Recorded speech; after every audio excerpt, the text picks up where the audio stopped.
नमस्कार, आपके साथ में रोहित कुमार, आप न्यूज फोनेशन पर। चर्चा हो रही है बिहार में कि कौन किसके साथ होगा और लोकसभा चुनाव में कौन किसको मजबूत करेगा।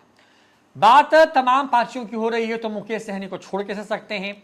साल 2019 के चुनाव में मुकेश सहनी वो नाम है जिसने बिहार की कई सीटों पर कमाल दिखाया। बिहार में सबसे बड़े वोट बैंक में से एक मल्लाह वोटों के सन ऑफ मल्लाह है मुकेश सहनी, और बड़ी बात यह है इसके किस साथ जाएंगे। सरकार जब 2020 में बिहार विधानसभा में बनी बिहार के अंदर में, तो मुकेश सहनी एनडीए का हिस्सा थे।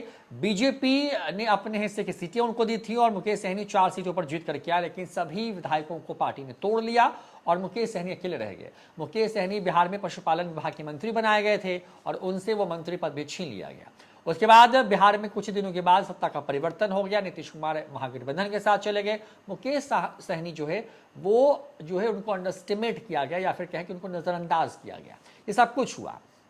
चर्चा करेंगे कि मुकेश सहनी किसी तरफ जा रहे हैं, मुकेश सहनी ने वो कौन सा बड़ा इशारा किया है, इन तमाम चीजों पर आएंगे। लेकिन इसके पहले बताते हैं कि 2019 में मुकेश सहनी की ताकत या फिर उनकी हैसियत बिहार के अंदर क्या थी। शुरुआत करते हैं बिहार की मधुबनी लोकसभा सीट से। यहां पर जीती तो बीजेपी, वहां से जीत करके आया अशोक कुमार यादव। कुल वोट उनको आए 5,95,843, लेकिन नंबर 2 पर वहां पर वद्री कुमार पूर्वे थे वीआईपी पार्टी से, और उनको 1,40,000 वोट आया। यानी कि 1,40,000 वोट को आप मधुबनी सीट से नजरअंदाज नहीं कर सकते हैं। अब इसके बाद थोड़ा विस्तार से और आए तो आते हैं बिहार की उस सीट पर जिससे सबसे ज्यादा मोहब्बत है मुकेश सहनी को। वो सीट है मुजफ्फरपुर की। उस इलाके में मल्लाह वोट बैंक बड़ा सॉलिड है। वहां से मौजूदा वक्त में जो है वो अजय निषाद जो है सांसद हैं, लेकिन वहां पर मुकेश सहनी जो हैं वो उनके प्रत्याशी राजभूषण सिंह चुनाव लड़े और अजय निषाद को 6,66,878 वोट आए थे, जबकि वीआईपी पार्टी जो है यानी कि मुकेश सहनी की पार्टी उनको 2,56,890 वोट आए थे, यानी कि मधुबनी से लगभग 1 लाख वोट ज्यादा। अब इसके बाद एक तीसरी सीट पर जहां मुकेश सहनी 2019 के चुनाव में चुनाव लड़ते नजर आए, और वो सीट थी खगड़िया की। महबूब अली कैसर चिराग पासवान की लोजपा से चुनाव लड़ रहे थे, वहां पे जीत करके आए। 5,10,193 वोट उनको पड़े, जबकि मुकेश सहनी की पार्टी को वहां पर जो है खुद मुकेश सहनी चुनावी मैदान में थे वहां से, और उनको 2,61,623 वोट आए। यानी कि यहां पर हमने दिखाया आपको मधुबनी का वोट शेयर बढ़ता है मुजफ्फरपुर में, और मुजफ्फरपुर का जो वोट शेयर वो और बढ़ जाता है खगड़िया में। ये 3 सीटें हैं। तीनों सीटें भले ही एनडीए जीत करके आई हो, लेकिन मुकेश सहनी की ताकत कम नहीं है। सन ऑफ मल्लाह बने मुकेश सहनी ये हर मंच से कहते रहे हैं कि उनकी वीआईपी पार्टी उनके बाप दादा ने बना के नहीं दी है, अपने दम पर वो उन्होंने बनाई है। बिहार का बेटा जो मुंबई जाता है, मुंबई में अपने पैर जमाता है, बड़े बड़े फिल्मों के सेट बनाता है, और वहां से फिर बिहार लौट कर आता है, और बिहार में पिछले ऑलमोस्ट 2 चुनाव आप कह लीजिए, इन 2 चुनाव में अपनी प्रेजेंस को इतना पुख्ता तौर पर स्थापित करता है जिससे उसको नजरअंदाज करना एनडीए के लिए और महागठबंधन के लिए इतना आसान नहीं है। देवांशु जी हमारे सहयोगी हमारे साथ में। देवांशु जी, क्योंकि मुकेश सहनी ने एक बड़ा इशारा किया है, और जो हम समझ पा रहे हैं इन आंकड़ों से, मुकेश सहनी को अंडरस्टिमेट तो बिल्कुल भी नहीं किया जा सकता है ऐसे वक्त में जब कोई 40 और कोई 40 में टक्कर देने की बात कर रहा हो। बिल्कुल अंडर एस्टिमेट मुकेश सहनी को नहीं किया जा सकता। आज जो प्रेस विज्ञप्ति जो है उनकी पार्टी की तरफ से जारी किया गया, जिसमें कि मुकेश सहनी का बयान था। पहले 3-4 लाइन देखिए, बयान तो करीब मुझे लगता है कि 150 वर्ड्स में है, लेकिन मैं सिर्फ 3-4 लाइन उस बयान के पढ़ूंगा और डिकोड करूंगा, और लोग खुद ही समझ जाएंगे आखिर मुकेश सहनी आगामी लोकसभा चुनाव में किसका गेम बिगाड़ने वाले हैं और किसका गेम जो है वो मुकेश सहनी जो है वो बनाना चाहते हैं। पहली लाइन इस प्रेस रिलीज की वो है, मुकेश सहनी लिखते हैं या कहते हैं, जो कह लीजिए आप, बिहार के राजनीतिक दलों को पता है कि वीआईपी पार्टी गेम बना भी सकती है, बिगाड़ भी सकती है। गेम बना भी सकती है और बिगाड़ भी सकती है, इशारा समझिए। दूसरा लाइन, वीआईपी पहले ही काम कर चुका है, जल्द ही घोषणा भी करेगा। पहले ही काम कर चुका है, क्या काम कर चुका है? यानी कि किसी को हराने का काम कर चुका है, जल्दी जो है इसकी घोषणा करेगा। यह पार्टी मेरे पिताजी बनाकर नहीं गए, स्वयं संघर्ष कर यहाँ तक पहुंचा हूँ, यानी यहाँ तक लाया हूँ, ये लिखा हुआ है। इसका मतलब क्या है? ये तो सीधा अटैक तेजस्वी यादव पर है। यह पार्टी मेरे पिताजी बनाकर नहीं गए हैं, स्वयं संघर्ष कर यहाँ तक लाया हूँ। इस लाइन के जरिए वो तेजस्वी यादव पर निशाना साध रहे हैं। और दूसरी लाइन को समझें तो वो वीआईपी पहले ही काम कर चुका है, जल्द ही घोषणा करेगा। यानी कि मुकेश सहनी को जो कुछ भी करना है आगामी लोकसभा चुनाव में, देखिए सियासी गलियारों में ये चर्चा है, चिराग को लेकर भी चर्चा है, मुकेश सहनी को भी लेकर चर्चा है, उपेंद्र कुशवाहा को लेकर भी चर्चा है, सब कुछ क्लियर है। लेकिन जब भी चर्चा हो रही है मुकेश सहनी को लेकर, कुछ भी क्लियर नहीं, वो किस साइड है ये क्लियर नहीं है। लेकिन जब उनके इस प्रेस विज्ञप्ति को डिकोड कीजिएगा और बहुत ही सरलीकरण से समझिएगा, तो कहीं ना कहीं मुकेश सहनी जो क्या करने वाले हैं लोकसभा चुनाव में, वो जो है वो पता चल रहा है। आगे आप देखिए क्या लिखते हैं, वीआईपी उनके लिए भी जरूरी है जो 40 सीट जीतना चाहते हैं, यानी कि बीजेपी एनडीए को। हाँ, उनके लिए भी जरूरी है जो कांटे का मुकाबला देना चाहते हैं। यानी कि मेरा जो वजन है वो बीजेपी वालों को भी पता है, और मेरा जो वजन है वो तेजस्वी यादव को भी पता है। इस लाइन के जरिए ही कह रहे हैं। और आगे लिख रहे हैं, सबको पता है वीआईपी अपने दम पर बोचहा उपचुनाव में 30,000 और कुर्नी में 25,000 वोट ला सकती है। देखिए उपचुनाव हुए थे बोचहा में 30,000 वोट जो है वो मुकेश सहनी की पार्टी को खुद मिला था, अकेले लड़ रही थी, बड़े बड़े धुरंधर गठबंधन वहाँ पर था। कुर्नी में 25,000 वोट जो है वो ला सकती है। सर सहनी आगे कहते हैं, करोड़ों निषादों के हाथ में गंगा जल लेकर पार्टी का साथ देने के लिए और संघर्ष करने के लिए संकल्प ले चुके हैं। वीआईपी ने तैयारी कर ली है। अब जो पार्टी गठबंधन हमारे एजेंडे स्वीकार कर लेगी उसके साथ जाएंगे। यह ज़रूरी नहीं बाजार में जो दिखे वह बड़ा आदमी है। उन्होंने कहा, यह पार्टी मेरे पिताजी बनाकर नहीं गए हैं, स्वयं संघर्ष कर पार्टी को यहाँ तक लाया हूँ। आज भी हम बेफिक्र हैं, हमारी तैयारी लोकसभा चुनाव के लिए पूरी तरीके से है। अब चलिए आप क्या समझा पहले? आपने क्या समझा? देखिए अभी तो जो हमने उसका डिकोड करते हैं, क्योंकि अब जो बातें मुकेश सहनी कह रहे हैं उसको हम लोग थोड़ा अभी करके समझते हैं। अब क्योंकि पहली वो बात जो कह रहे हैं वो ये कह रहे हैं कि उन सभी को पता है उनकी औकात क्या है या उनकी हैसियत क्या है। देखिए बिहार में मल्लाह वोट बैंक जो है, अलग अलग जो जाति सर्वे हुआ है सबको जोड़ जाड़ लें तो मतलब हाँ, वो अब मल्लाह वोट बैंक का अगर आप जिक्र कर ही रहे हैं तो वो भी आंकड़ा हम आपको जो है वो मल्लाह वोट बैंक का भी दे देते हैं। देखिए ये जो है वो पूरा आंकड़ा है, जिसमें कि मल्लाह 2.6, देखिए वो निषाद आरक्षण की बात करें, मल्लाह निषाद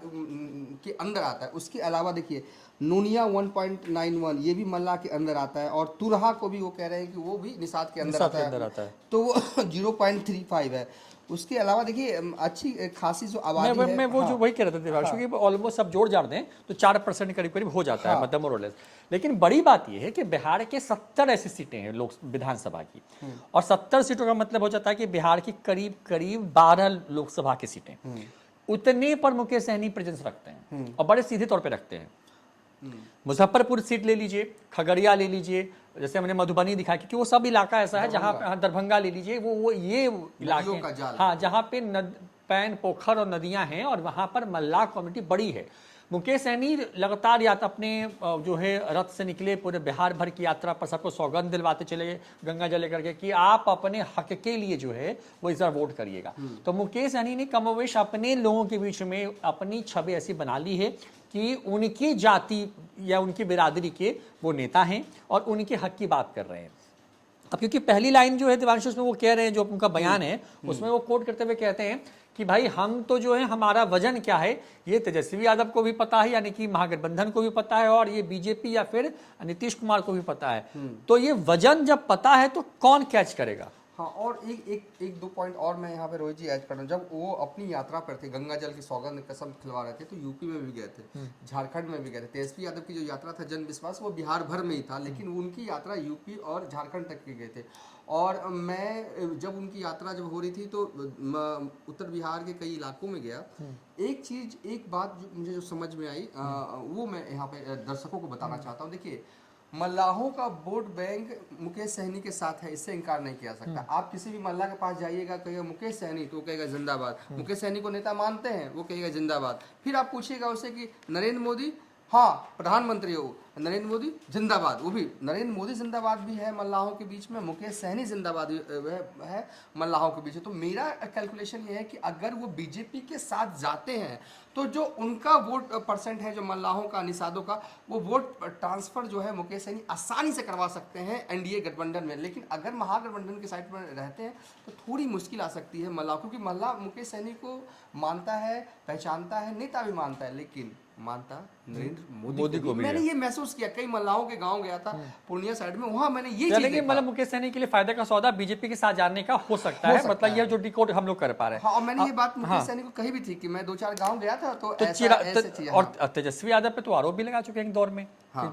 मेरे पीठ पे जो है वो खंजर भोंका है। और ये तो 2-3 बार ना उनके प्रेस रिलीज में 2-3 बार जिक्र है, ये पार्टी ने पिताजी बनाकर नहीं गए, स्वयं संघर्ष तक लाया हूँ, सीधा अटैक तेजस्वी यादव का, भले नाम ना लिखा हुआ है, भले आरजेडी ना लिखा हुआ है, इसमें क्या है, किसी को भी समझ में आ जाएगा तेजस्वी यादव के। लेकिन यहाँ पर से अगर झुकाव देखिए, अगर ये बीजेपी है और ये तेजस्वी वाले फोल्ड है, तो मुझे लग रहा है यहाँ से वो एनडीए वाले की तरफ जो साइड वाले हैं वो झुके हुए थोड़ा लग रहा है, और देखिए जाने की हाँ, और अगर ऐसा होता है तो 12 सीटें जो हम बता रहे हैं वो तो हैं ही, लेकिन उसमें बड़ी बात ये है कि मधुबनी जो है, मधुबनी हो गई, मुजफ्फरपुर हो गया, या फिर सुपौल, अररिया, किशनगंज, कटिहार, क्योंकि सब बिल्कुल जो है वो फ्लड प्रोन एरियाज हैं और यहाँ पर जो है मल्लाहों की बड़ी गिनती है। और यहाँ पे आज भी जो मोड ऑफ ट्रांसपोर्ट है, या फिर मोड ऑफ जो कह सकते हैं कि जब जो लोग इस्तेमाल करते हैं, क्योंकि बड़ा हिस्सा है जो कि नदियों से डिवाइडेड है, और इसमें मल्लाहों की जो है बड़ी भूमिका है। ऐसे में ये सीटें हैं, यानी कि जब आप शुरुआत करते हैं तो आप देखिए शिवहर, सीतामढ़ी, मधुबनी जो है, सुपौल, अररिया, किशनगंज, कटिहार, ये वो जिले हैं जहाँ पे मुकेश सहनी प्रभाव रखते हैं। इसके बाद आ जाइए मुजफ्फरपुर, वैशाली, ये सब इलाके में प्रभाव रखते हैं। पूर्णिया, सारण में आप जो है प्रभाव रखते हैं। हाजीपुर के आसपास के कुछ हिस्सों में आप कह सकते हैं कि थोड़े मोड़ी पॉकेट में जो है उनका वोट बैंक है। पटना के आउटस्कर्ट्स में जो है, जो पाटलिपुत्र सीट के अंदर आता है देवांशु, वहां पे बड़ी संख्या में मल्लाह रहते हैं। जब मुझे याद है कि जब मुकेश सहनी निकल रहे थे पटना से, जब अपनी यात्रा को लेकर के बक्सर की तरफ, तो उस यात्रा में पटना के कई हिस्सों में, आरा, उसके बाद फिर बक्सर, इन जगहों पर बड़ी भीड़ दिखी थी। आरा, बक्सर और फतुआ में भी। हाँ, मैं वही कह रहा हूँ कि तो ये वो सीटें हैं जहां पर मुकेश सहनी प्रभाव रखते हैं। और क्योंकि मुकेश सहनी को ये मालूम हो गया है कि उनकी जो उनका जो वजूद है बिहार के अंदर में, वो 1-2% का नहीं है, वो 4% प्लस का है, कई पे क्लेम कर रहे हैं। और बड़ी बात यह है कि 4% का मतलब होता है, देखिए नीतीश कुमार की जिस खुद जाति से आते हैं उसका वोट बैंक और मुकेश सहनी के वोट बैंक को आप लगभग बराबर मान सकते हैं बिहार के अंदर में, अगर सिर्फ लव की बात करें या फिर अगर कुश की बात करें तो मुकेश सहनी के लिए जो मुकेश सहनी की ताकत कम नहीं है। और मुकेश सहनी ने पिछले 8-9 सालों में प्रूव भी किया। हाँ, और 8-9 सालों में मुकेश सहनी ने इस बात को प्रमाणित किया देवांशु की, मतलब न सिर्फ उन्होंने पार्टी खड़ी की बल्कि अपना एक वोट बैंक तैयार किया, और उस वोट बैंक को ट्रांसफर करने की हैसियत रखते हैं मुकेश सहनी, और 2 उपचुनाव इसका जो है प्रमाण है। 2014 में एंट्री करते हैं, डायरेक्ट नहीं इनडायरेक्ट तरीके से सपोर्ट करते हैं। फिर उसके बाद पार्टी की स्थापना होती है। सब प्रथम जो चुनाव है पार्टी 2019 लोकसभा में भी लड़ती है, 3 सीटों पर लड़ती है। उसके बाद फिर 2020 में भी हाथ आ जाती है।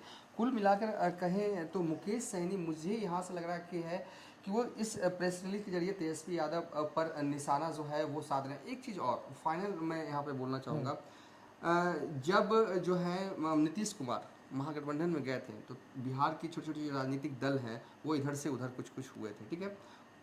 तो इस दौरान उपेंद्र कुशवाहा को याद होगा आपको, उसकी सीआरपीएफ प्रोटेक्शन मिला था, यानी कि सुरक्षा घेरा मिला था। बिल्कुल। संतोष मांझी को मिला था।